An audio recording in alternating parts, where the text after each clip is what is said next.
Today I'd like to talk about a topic that I see come up quite often on the watch forums, and that's the concept of an heirloom watch.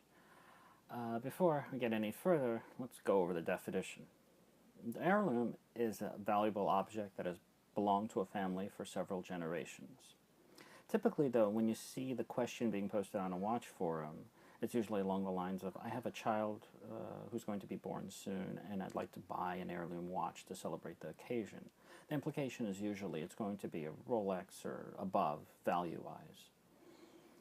I always sort of laugh to myself when I see these things because it appears to me people get the concept of valuable confused.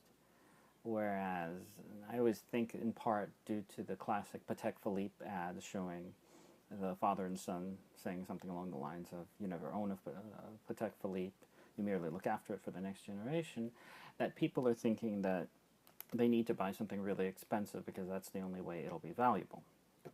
Whereas my perspective is a watch is valuable if you wore it a lot, you used it a lot in your life, if your child sees you wearing it all of the time, that makes it in and of itself a valuable item. You know, when the watch is part of your life and your child sees it.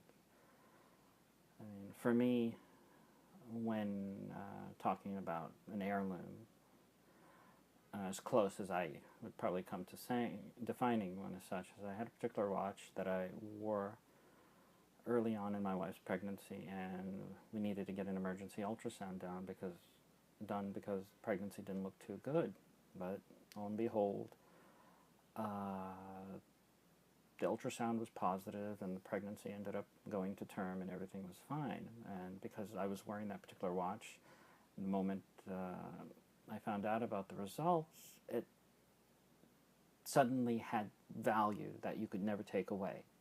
And as such, it's something that I'll always cherish and remember, because when I look at the watch, I remember what happened. And as my son gets older, he'll probably see me wearing it quite often, and hopefully that might stick. So just food for thought. I realize this is just my opinion, but I just thought I'd throw it out there, and thanks a lot for listening.